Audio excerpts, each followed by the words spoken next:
Okay नमस्ते दोस्तों, हम लोग का ये नेक्स्ट वीडियो आ चुका है एक और, दैट इज़ 6th वीडियो। अभी हम लोग ने कल जो सवाल 3 लगाया था, 3 नहीं 4 लगाए थे ना, कौन कौन सा था? क्वेश्चन नंबर 10, 11, 12 एंड 15 का ए, ये 4 लगाए थे। अब उसी क्रम में मैंने 3 सवाल और लिया है। फाइनली हम लोग इस चैप्टर को जब शुरुआत किए थे आज से 4-5 दिन पहले, ये हमारा 6th वीडियो है ना, तो 4-5 दिन पहले जब स्टार्ट किए थे, जो फर्स्ट लेक्चर था वो टोटली था हमारे थ्योरेटिकल कॉन्सेप्ट में, उसमें मैंने कुछ लिखवाया, सॉल्व नहीं कराया था। 2nd, 3rd, 4th, 5th and आज का 6th, इतना जोड़ लो। तुम लोग 4 दिन से फोकस कर रहे हैं 2 टॉपिक पे। टॉपिक क्या था? How to calculate NR and that's it. अब उसी क्रम में आज ये फाइनलाइज हो जाएगा, और जितना अभी तक सवाल तुम लोग सॉल्व करवाएं टिल नाउ, मेरे एंड्स पे ये इनफ था। 19 क्वेश्चन मैंने 12 तुमसे कहा था कि बुक में जितने दिए इनफ है। तुम इतना सीखने बाद अब किसी भी बुक का कहीं का भी सवाल लगा लो, किसी पीवाईक्यू लगा लो, पीवाईक्यू से कहीं का भी, आई गारंटीड सवाल अब इसके बियॉन्ड आउट ऑफ बॉक्स नहीं आता। इतना ओपनली क्यों बोल पा रहे हैं हम? बिकॉज तुमने हर एक वैरायटी देख लिया, ज़्यादा उसमें कॉम्प्लिकेट अब नहीं करने वाला। तो ये 3 सवाल पिकअप करते हैं जो थोड़ा हार्ड है। हार्ड क्या है? अगर तुमने पहले से नहीं पढ़ा तो नहीं कर पाओगे, सिंपल बात है। अगर थोड़ा सा भी समझदारी है तब कर पाओगे, अदरवाइज गलत कर दोगे। तो आओ देखते हैं क्या लिखा है, पढ़ो 16 में। और हाँ, कल वाले हम लोग सवाल जब लगा रहते हैं कल के लेक्चर में, तो वहाँ पे हम लोग ने जो क्वेश्चन नंबर 15 था अभी अंदर सॉल्व किए थे, वहाँ पे याद करो, वहाँ पे लास्ट में एसआर भी सॉल्व करना था ना, आई थिंक, जो मैंने सॉल्व नहीं किया था। तो जिस तरह मैंने बाकी जगह पे कहा था कि बस ओल्ड माइनस न्यू कर लो, एसआर मिल जाएगा। देखो, जब जब कंडीशन बेस्ड क्वेश्चन आता है, यूनिक कंडीशन जोड़ता है, यहाँ पे यूनिक कंडीशन था ना, एक में ऑफ लिखा, एक में फ्रॉम लिखा था 15 वाले में। जब भी इस टाइप का यूनिक कंडीशन रहता है, हमेशा एसआर सॉल्व किया करो फॉर्म लगा के। तो 15 मैंने सॉल्व नहीं किया था, वो तुम्हें सॉल्व कर लेना। अब आओ 16 पे, एक बार सवाल को पहले रीड कर लो, क्या लिखा है? 2 पार्टनर्स ए बी, रेशो दिया है 4:3, सी एडमिटेड फॉर 1/5 से, नॉर्मल बात है। मेन बात नीचे लिख दिया है। अच्छा ये बात बताओ, अगर हम तुम लोग के लिए इतना कह देते हाइड कर दो, अब बताओ सवाल कैसा बन गया? 2 पार्टनर्स, रेशो दिया है, न्यू पार्टनर आ रहा है विदाउट एनी इन्फॉर्मेशन, ये मैंने हाइड किया है। तो बताओ सवाल क्या बन गया ये हमारा? केस 1। प्रोसेस क्या था केस 1 का? आउट ऑफ फर्म शेयर में से उस न्यू पार्टनर को दे दो फटाक से, जो रिमेनिंग आएगा उस रिमेनिंग को बांटो between the old partners in the old ratio. यही कर रहे थे, है ना? यहाँ पे भी सेम काम करेंगे, बस जब रिमेनिंग तक पहुंचोगे तो जो तुम हमेशा आम तौर पे एज पर प्रोसेस के अकॉर्डिंग उस रिमेनिंग को बांटते थे between the old partners in the old ratio, यहाँ पे क्या कह रहा है? वहां तक पहुंचने के बाद वो जो ओल्ड पार्टनर्स हैं वो आपस में डिसाइड किए हैं कि सी को देने के बाद जो रिमेनिंग बचेगा उस रिमेनिंग को हम लोग आपस में इन द ओल्ड रेशो बांटने के बजाय हम कैसे बांटेंगे? बस इतना ही फर्क है। मतलब वो ये चाहते हैं कि रिमेनिंग जो बचेगा उसको ओल्ड रेशो में ना बांट करके हम लोग क्या करेंगे? आपस में इक्वली बांट लेंगे। प्रोसेस वही रहेगा। तो मैंने ये सवाल क्यों बताना चाहा, ये क्वेश्चन केस 1 का ही है, बस फर्क क्या है, थोड़ा सा तुम लोग के लिए दिमाग लगाना पड़ेगा कि केस 1 में जो वहां तक पहुंचते हो रिमेनिंग तक, तो यहाँ पे क्या कह रहा है? उस इक्वल में बांटना है उस रिमेनिंग को, ना कि ओल्ड रेशो में। इतना क्लियर है? चलो सॉल्व करते हैं। तो यहाँ बताओ फर्म का शेयर कितना होता है? फर्म का टोटल शेयर 1, तो कितना आएगा रिमेनिंग शेयर? कैसे निकालते हो? 1 माइनस में जितना सी को दे दिए 1/5, सॉल्व किए, ये तुम्हारा आएगा 5 - 1 दैट इज 4/5। अब देखो इसी रिमेनिंग को, जो रिमेनिंग बचा है ना, ये इसी रिमेनिंग को जब बांटने की बात आ रही है between the old partners, between A and B, तो एज पर हमारा जो पैटर्न था हम लोग ओल्ड रेशो में बांटते थे, बट इस बार यहाँ पे लिख कर दिया कि नहीं, old partners decided to share the equally in the future. मतलब वो चाहते हैं कि सी को शेयर देने के बाद अब ए और बी आपस में इक्वल प्रपोर्शन में रखेंगे शेयर। मतलब they want to share the remaining portion between themselves in the equal proportion. तो उस लिहाज से अगर देखोगे तो अब बताओ ए का न्यू शेयर कितना आएगा? ए का कैसे निकालो न्यू शेयर, उस रिमेनिंग में कितना ए पाएगा, हाफ। सिमिलरली बी कितना पाएगा, उस रिमेनिंग का हाफ। सॉल्व किए, कितना क्या सॉल्व करो, कितना गई है, ये कैंसिल हो रहा है तो कर लो, अदरवाइज छोड़ दो, तो कैंसिल कर देते हैं। ये तुम्हारा आएगा 2/5, यहाँ कितना आएगा, सेम आएगा 2/5। तो ये जो ए और बी का आया, this is their new ratio of A and B. दोबारा कह रहे हैं हम लोग केस 1 की तरह ही सॉल्व कर रहे हैं, बस इस बार लिखा था कि उस रिमेनिंग को वो लोग आपस में ओल्ड रेशियो में बांटने बजाय इक्वल लिखा है, तो इक्वल बांट रहे हैं। सॉल्व करो, तो यहाँ से अब देखो ए का बी का शेयर मिल चुका, सी का दिया हुआ है, लिख दो उसको सीधा, ए बी और सी के न्यू रेशियो स्ट्रक्चर में एक साथ कितना आएगा, कितना ए का है 2/5, कितना बी का है 2/5 और कितना सी का है 1/5। तीनों का बेस सेम ऑलरेडी है, तो कितना आएगा आंसर, ये इनका आ गया न्यू रेशियो। अच्छा आखिरी बात, जब हम लोग केस 1 सॉल्व कर रहे थे नॉर्मली क्वेश्चन नंबर 1, तो वहाँ पे जब मुझे पता था कि भाई रिमेनिंग को वो लोग अपने ओल्ड रेशो में ही बांटते थे आपस में, तो हम लोग एसआर क्या करते थे, बाय डिफॉल्ट क्या अज्यूम करते थे कि वही ओल्ड हमारा एसआर होगा। बट यहाँ जब उन्होंने कंडीशन बदल दिया कि वो रिमेनिंग को आपस में बांट रहे हैं इक्वली, इसका मतलब क्या है, अब यहाँ पे एसआर कुछ यूनिक आएगा। यहाँ पर तुम्हारा तुक्का काम नहीं है, यहाँ तुम वो अज्यूम कर लो कि भाई ओल्ड को ही एसआर मान ले, वो तब जब ये कंडीशन नहीं कहा होता और तुम रिमेनिंग को बांटते इन the old ratio. But because यहाँ पे थोड़ा सा क्वेश्चन चेंज किया है, तो अब यहाँ पे अगर एसआर निकालना है तो तुम्हें सॉल्व ही करना पड़ेगा। प्रोसेस क्या था एसआर निकालने का, फॉर्मूला क्या था दिलाओ, एसआर निकलता है ओल्ड माइनस में, तो जो हम क्वेश्चन 15 में सॉल्व नहीं किया था ना, 15 वाले में कल, यहाँ पे तुम प्रॉपर माइनस कर ही लो। तो चलो एक तुम लोग सॉल्व करा देते हैं।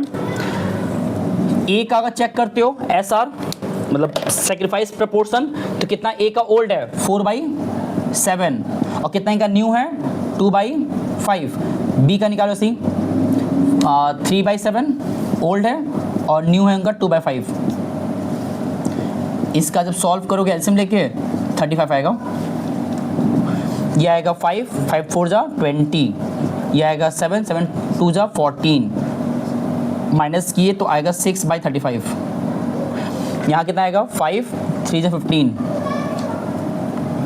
माइनस ये कितना आएगा 7 2 जा 14, 1/35। कितना आ रही है, सही किया मैंने, 5 4 जा 20, 7 2 जा 14, 6:1 आ रहा है क्या आंसर। क्वेश्चन नंबर हम लोग कौन सा पिकअप किए हैं 16 ना, हाँ सही तो आंसर आया। ठीक है, ये अमाउंट आ गया, तो इनको लिखो साथ में। अब एसआर निकालने के लिए ए का और बी का जो सेक्रीफाइस अमाउंट था उसको पास में ले आओ। कितना ए का है 6/35, कितना बी का है 1/35, बिकॉज पहले से बेस सेम है उसे कट कर लो, तो ये तुम्हारा आएगा 6:1। ये इनका एसआर आ गया। तुम देख लो कि कितना यूनिक एसआर आया, बस ये एक कंडीशन जोड़ने से क्या हुआ, हमारा एसआर अलग आ गया और सॉल्व करना ही पड़ा। वो नहीं कहा होता तुम रिमेनिंग को बांटते एज पर process in the old ratio, तो वही ओल्ड हमारा क्या होता है एसआर होता। बट बिकॉज थोड़ा कंडीशन बदला तुमको सॉल्व करना पड़ गया। यही तुम्हें सवाल इसलिए पिकअप किए वाला सवाल हम कि है ये क्वेश्चन केस 1 जैसा, बस थोड़ा सा तुम लोग के लिए ट्रिकी था। इससे ज़्यादा ट्रिकी ये है 17, और ये तो हम डैम श्योर है कि एक बच्चा अगर नहीं पढ़ा है तो कभी भी नहीं कर पाएगा। और इस टाइप का भी सवाल तुम्हारे बोर्ड एग्जाम में आया हुआ है, बोर्ड में नहीं तो वहाँ तो आया हुआ है सैम्पल पेपर में, मतलब इस टाइप का सवाल आता है, मतलब कोई समय वेस्ट नहीं है। पहले बार सवाल पढ़ लो, तुम सवाल पढ़ के ही कहोगे इतना कॉम्प्लिकेटेड दिया हुआ है। वर्डिंग्स क्या लिखा है, 2 पार्टनर्स है ए बी, रेशो दिया है 3:1, यहाँ तक सिंपल बात लग रहा है। ओल्ड रेशो दिया हुआ है, सी एडमिट हुआ है वो भी नॉर्मल बात है, बट हाँ सी का शेयर नहीं दिया हुआ है, तो ठीक है कोई बात नहीं। आगे लिखी कंडीशन लिख दिया है, और कंडीशन क्या लिखा है जरा ध्यान से पढ़ लो, ये बुक में लिखा है, हम पूरा उतार दिए हम कि profit sharing between B and C will be same as A and B. मतलब यहाँ पे सी के एडमिशन के टाइम पे कहा गया कि जो प्रपोर्शन ए बी का है फिलहाल, कितना प्रपोर्शन को पहले से है, तो इस 3:1 में ही बी और सी का भी होना चाहिए, ये कंडीशन दिया है। अब इसका मतलब देखो, इसको जब सॉल्व करोगे ना, यहाँ तुम्हारे लिए कंडीशन क्या लग रहा है, क्वेश्चन कॉम्प्लिकेट पता कैसे किया है, ये एक पैटर्न जोड़ दिया, कनेक्शन बना रहा है कि जो रेशियो, ध्यान दो यहाँ पे गिवन क्या दिया हुआ है, जो रेशियो ए और बी का था सेम होगा बी और सी का, विच इंडिकेट कि अगर ए और बी का कितना रेशियो था 3:1, तो मतलब बी और सी का कितना आएगा, ऐसे नहीं कहना चाह रहा कि ए और बी का जो शुरुआत से चला आ रहा था रेशियो 3:1, उसी में बी और सी का भी होगा। अब ये जो लिखा मैंने, ये हम अपने मन से नहीं किए, ये क्वेश्चन में कहा था दैट बी और सी इन दोनों का पर्सनली जो रेशियो का प्रपोर्शन बनेगा वो एज सेम एज जो ए बी का था स्टार्टिंग से, दैट इज 3:1। अब जानते हो तुम्हें यहाँ से, ध्यान सुनना, अब तुम्हें यहाँ से सी का शेयर निकालना पड़ेगा। क्या कहना चाह रहे हो, तुम्हें एक्चुअली जो सी का नहीं दिया है ना आपके क्वेश्चन में, तुम्हें अपनी तरफ से सी का खुद से निकालना है, और ये थोड़ा हार्ड पड़ता है, ध्यान देना। ये बताओ क्या इंडिकेट कर रहा है, बी और सी का रेशियो 3:1 है। कैन बी से दिस लाइक इस तरीके से कह सकते हम लोग कि जो 3b है वो इक्वल है 1c के, b का कनेक्शन 3 से है, c कनेक्शन 1 से है ना, रेस्पेक्टिवली यहाँ ध्यान दो, b का कनेक्शन 3 से है, c कनेक्शन 1 से है ना, तो मतलब कि 3b इक्वल टू 1c है। ये बना हमारा एज अ फ्रैक्शन फॉर्म, मतलब वो न्यूमेरिकल तरीके देखा जाए ना, कि जितना b होगा उसका 3 टाइम्स होगा c का 1। इतना क्लियर है। इसको और सिंप्लीफाई करो तो कैन बी से, अगर 3b इक्वल टू 1c है एज पर इसके हिसाब से, ये 3 वहाँ भेज दो तो 1b कितना आएगा, 1/3c आएगा, यहाँ मल्टीप्लाई, वहाँ के क्या हो जाएगा, डिवाइड। अच्छा, मतलब ये एक रिलेशन बन गया कि 1b इक्वल है 1/3c के, ये रिलेशन बना है सर, ये हमारा आंसर नहीं है, तुमने एक तरह पैटर्न बना लिया between b and c, that 1b is equal to 1/3c, मतलब जितना भी b होगा, 1b मतलब क्या होता है, जितना b होगा उसका 1/3 कौन होगा, और हमें चाहिए क्या, c का ही शेयर ना, तो ठीक है। हमारे पास एक्चुअल कितना b का शेयर है, देख बताओ, यहां से देख बताओ कितना b का शेयर है, 1/, तो मतलब मेरे पास b का ओरिजिनल शेयर तो स्टार्टिंग से गिवन है ना, तो ये तो हमने सिर्फ रिलेशनशिप पाया था ना। अब कैन वी से, अगर 1b इक्वल टू 1/3c है, तो जो एक्चुअल b है दैट इज 1/4b, तो 1b के लिए इतना 1/3c है, तो 1/4b के लिए कितना c होगा, ये कैसे पता करोगे, ये बताओ। 1 एप्पल अगर 10 रुपीज़ का है तो 2 एप्पल कितने का होता है, कैसे करते हो, मल्टीप्लाई। तो सिमिलरली अगर 1b इक्वल टू 1/3c है, तो 1/4b अगर निकालना है, 1 के लिए इतना था, तो 1/4 के लिए अगर चेक करना है, तो इसी 1/4 का इसे क्या करेंगे हम लोग, मल्टीप्लाई, जो भी आएगा, जो कितना आएगा 1/12c। ये जो आया 1/12c, ये एक्चुअली तुमने पा लिया न्यू शेयर ऑफ c। थोड़ा सा ये टिपिकल वे में था c का शेयर पाना, बिकॉज हमने इस टाइप का सवाल टिल नाउ एक बार भी नहीं किया था, है ना, बट इस टाइप का सवाल बहुत बार देखा गया, बोर्ड एग्जाम में आ जाता है, ये तुम्हारे स्कूल टीचर्स दे देते हैं बहुत बार। तो तुम्हारे पास c का शेयर पा लिए, ए बी का टॉप पे दिया ही हुआ है, बस ऑल 3 को लिखो एक साथ, न्यू शेयर अगर तुम्हें पता लगाना है ए का, बी का एंड सी का, कितना ए का पहले से ही है, यहाँ पे कुछ सेक्रीफाइस नहीं था, ध्यान देना, यहाँ पे सिर्फ रिलेशनशिप था, तो जो ए का था वही सेम रहेगा। कितना ए का यहाँ पे पहले से ही है 3/4, कितना बी का पहले से ही है 1/4, और कितना तुम्हें सी का निकाला है 1/12, एलसीएम लो, ये आएगा 3 3 3 9, ये आएगा 3 3 1 3, ये 1 आएगा, तो अल्टीमेटली मैंने कितना पाया 9 3 1, ये इनका आ गया न्यू रेशियो। फाइनली क्या इसका एसआर निकाल पाओगे, वही प्रोसेस, ओल्ड पा चुके हो, न्यू पा गए हो, माइनस कर लो, चलो माइनस हम कर देते हैं लिए। अगर एसआर निकालना है तो ओल्ड माइनस न्यू, ए का निकालना है तो कितना ए का ओल्ड है 3/4, कितना ए का न्यू है 9/13, एलसीएम लोगे तो 42 आएगा एलसीएम। ये आएगा 13, 3 जा 39, ये आएगा 4 9 जा 36, माइनस किए तो आएगा 3/42। ये आ गया ए का। बी का निकालो इस तरीके से। कितना बी का ओल्ड है हमारे पास 1/4। कितना बी का न्यू था हमारा 3/13। एलसीएम लिए अगेन 42 आएगा, ये आएगा 13, ये आएगा 4, 12 आएगा, ये आया 1/42। दोनों को साथ लाओगे, दोनों को जब एक पास लाओगे रेशो फॉर्म में लिखोगे तो 42 कट जाएगा, तो क्या बचेगा अल्टीमेटली यहाँ पे तुम्हारा एसआर आएगा 3:1। 3:1। क्या गंदा कर दे रहे हो, रुको नीचे लिख ही नहीं पाते हैं। तो ए का बी का एसआर आया 3:1 एसआर। ये जो माइनस हम कर रहे हैं ये बहुत सिंपल है, ये तुमको बहुत बेसिक है कि ओल्ड माइनस न्यू करना है। हाँ बस इस सवाल में जो मैंने ये सॉल्व किया है बीच में ये थोड़ा टिपिकल था, क्योंकि इस टाइप का सवाल तुम्हारे 1 से लेके 19 के बीच में एक भी नहीं है एक्सेप्ट दिस। तो मैंने करा दिया ताकि तुम्हें कल को तुम खुद मुझसे ना पूछने लग जाओ, तो हम पहले ही बता दिए। एक आखिरी सवाल, हमारे पास अभी है 5 मिनट। सुनो, ये जो सवाल मैंने पिकअप किया ये सवाल भी अब ये आसान है, तो हार्ड था इसी भी बीच वाला। ये तो थोड़ा बस ये तुम्हारा ये नया था दैट वो अपने रिमेनिंग को ओल्ड में बांटने के बजाय न्यू कह दिए थे, है ना।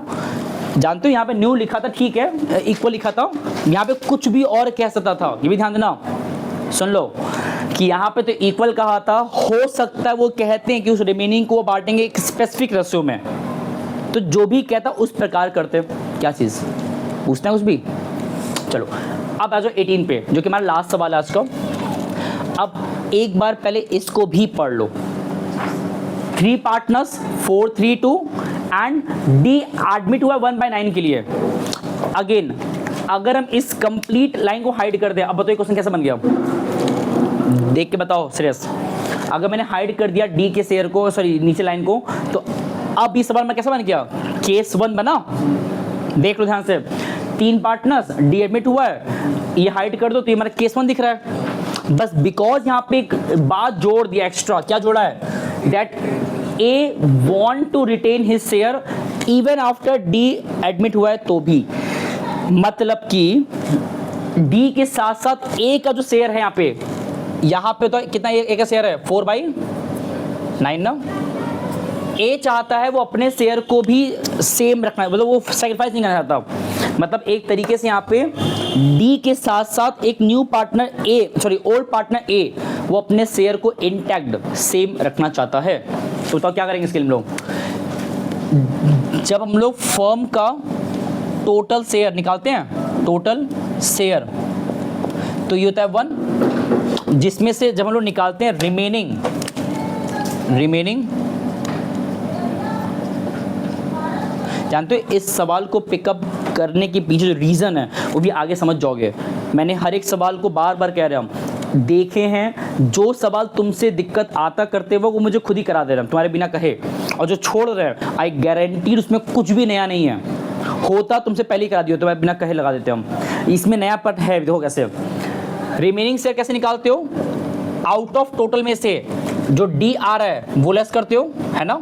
लेकिन बिकॉज इस बार ए ने भी कहा अपने शेयर को सेक्रीफाइस नहीं करेंगे, मतलब वो भी चाहता अपना शेयर वापस पाना जो उसका पहले से चला आ रहा था, तो मतलब वो जो 4/9 था वो चाहता है वो भी सेम रहे, तो तुमको आउट ऑफ टोटल में से उसके भी शेयर को लेस कर देना है। मतलब मैंने क्या किया इस बार, भले वो ए ओल्ड है लेकिन ए का और डी का हम दोनों का ही सब्ट्रैक्ट करेंगे, बिकॉज डी तो भाई पा रहा है और ए अपना चेंज करना नहीं चाहता है। तो अब जब सॉल्व करो उसका एलसीएम लेके, ये तुम्हारा एलसीएम लेके ना आएगा, ये तुम्हारा आएगा 4/9, और ये जो 4/9 आया ये है क्या, बताओ क्या है ये। इस 4/9 को हम क्या कहेंगे, जल्दी बोलो। रिमेनिंग बोलेंगे ना, कि भाई इसी रिमेनिंग पे जो रिमेनिंग पार्टनर्स है उनका हक रहेगा। बट अब सवाल है कि रिमेनिंग पार्टनर्स बचे कौन कौन। ए तो भाई अपना खुद ही शेयर अपना शेयर लेके साइड हो गया है, तो अब ए को तो रिमेनिंग मिलेगा नहीं, उस रिमेनिंग पे अधिकार किसका है, जिनको अभी तक नहीं मिला है। डी पा चुका है, ए ने अपना अलग कर लिया, बचा कौन, बी और सी। तो उस रिमेनिंग पे एक्चुअली जो राइट्स है वो बी और सी का है, बट किस प्रपोर्शन में, जो प्रपोर्शन था ऊपर उसमें से कौन पा चुका है, ए। तो ए को एलिमिनेट करो, बचा कितना, यही तुमको सिखाना था मुझे इस क्वेश्चन में, कि देख सकते हो यहाँ पे तुमको उस रिमेनिंग को कैसे बांटोगे बिटवीन द रिमेनिंग पार्टनर्स में, वो तुम्हें रेशियो निकालना मुझे बताना था सर, कि वो 3:2 कहीं लिखा नहीं क्वेश्चन में, वो तुम ए को एलिमिनेट क्यों, बिकॉज ए पा चुका है, तो उसी ए को हटाने के बाद जो रेशियो बचेगा वो रिमेनिंग उसमें बटने वाला है। तो ये तुम लोग समझना सही था। तो अब उस हिसाब से इधर देखो, तो न्यू शेयर कितना आएगा, किसका किसका, बी का एंड सी का निकाला जाए। उस रिमेनिंग का हम करते क्या बताओ, उस रिमेनिंग का हम लोग माइनस से मल्टीप्लाई करते हैं रेशियो में। यहाँ बताओ कितना बी का है रेशियो है, 3/5। हाँ ये ध्यान देना, अभी तक 9 चल रहा था, बट बिकॉज वो ए हट चुका है तो अभी कितना आएगा, 3/5, यहाँ पे 2/5। यही चीज़ मुझे सीखना था बस। सॉल्व करो कितना आएगा, ये 12/45, ये कितना आएगा 8/45। तो मेरे पास बी का मिल गया, सी का मिल गया, डी का दिया था और ए का तो सेम है ही। तो मेरे पास ऑल 4 का शेयर मिल चुका न्यू रेशियो। तो अब न्यू रेशियो निकालो सीधा, ए का, बी का, सी का, डी का। कैसे निकालोगे, हमारे पास कितना ए का है, सेम जो पहले से चला रहा था 4/9। कितना बी का है तुमने अभी निकाला है 12/45। कितना सी का है 8/45 एंड कितना डी का है 1/9। चारों का बेस सेम करो, कितना आएगा, सॉल्व करो। ये आएगा 5 4 20, ये आएगा 1 तो 20 रह जाएगा, ये भी सेम रहेगा, ये आएगा 5। बेस हटाओ, 20:12:8:5। अब इतना सिखाने के बाद कौन अब भी ये कहेगा कि एक बार इसका एसआर भी निकाल दीजिए आप, क्योंकि ऑब्वियस सी बात है इसका भी एसआर कुछ यूनिक आएगा, बिकॉज जहाँ कंडीशन जोड़ता है अपने मन से तो एसआर तुम तुक्का नहीं मार सकते हो, वहाँ तुम्हें माइनस करके सॉल्व करना ही पड़ता है। तुम्हारे पास देखो ए से मतलब नहीं है, तुमको चेक करना है बिकॉज ए ने सेक्रीफाइस नहीं किया है, तो तुम्हें सिर्फ माइनस करना है इस बी और सी के ओल्ड रेशियो से, यहाँ बी और सी के न्यू रेशियो से। तुम्हें इन दोनों को माइनस करना है, सिर्फ क्या पा जाओगे, एसआर। सॉल्व करा दे कर लोगे, पक्का कर लोगे, भरोसा नहीं है। चलो देख लेते हैं। अगर एसआर निकालते हैं तो फॉर्मूला क्या था, ओल्ड माइनस में, एक्चुअली लास्ट सवाल है तो कर ही लेते हैं, क्या दिक्कत है, ताकि हम लोग एसआर आंसर आया, बिकॉज इसका आंसर इस बुक में दिया है शायद ना, एसआर दिया है तो चेक कर रहे थे आंसर आ रहा है ना, क्या पता हम गलत कर दें। तो हमें चेक करना है सिर्फ दो पार्टनर्स का, बी का और सी का, बिकॉज वही दो लोग सेक्रीफाइस किए सिर्फ। तो बी का कितना ओल्ड है 3/5 और कितना है यहाँ पे 12 कितना आएगा, ये पूरा देखो कितना आएगा पूरा, नहीं ये तुम लोग पहले सॉल्व करो एक बार, हम तो कर ही देंगे, पहले एक बार तुम लोग सॉल्व करो, एक बार ट्राई करो, पहले इतना पढ़े हो पहले एक बार ट्राई करो।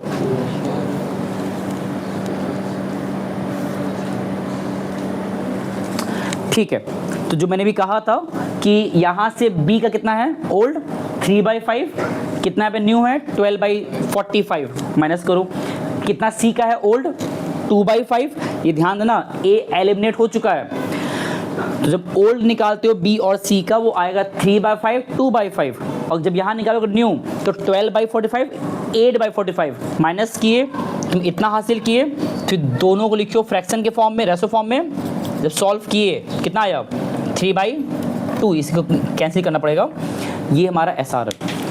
देखो अल्टीमेटली मैंने कोशिश पूरा तुम्हें ये किया अगले 3-4 दिन पढ़ाते पिछले 3-4 दिन से कि एसआर पे या एनआर पे बहुत काम करो, क्योंकि ये सारे हमारा वो अप्रोच है जो बड़ा सवाल जब लगाते हो तो कोई बच्चा यहाँ अगर अटक रहा है या कोई टीचर यहाँ पे तुमको बताना बैठ गया बड़े सवाल में, तब तो तुम्हें बड़ा सवाल लगवा चुका फिर तो इस पे कमांड करो। और अभी मेरा रिक्वेस्ट तुम सभी से है, 1 से लेके 19 तक जो करवाए हैं, जो नहीं करवाए हैं, दोनों ही केस में सॉल्व करके पूरा आना, ठीक है।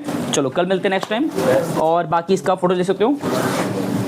चलो थैंक यू सो मच, और मिलते हैं नेक्स्ट वीडियो में। धन्यवाद, नमस्ते।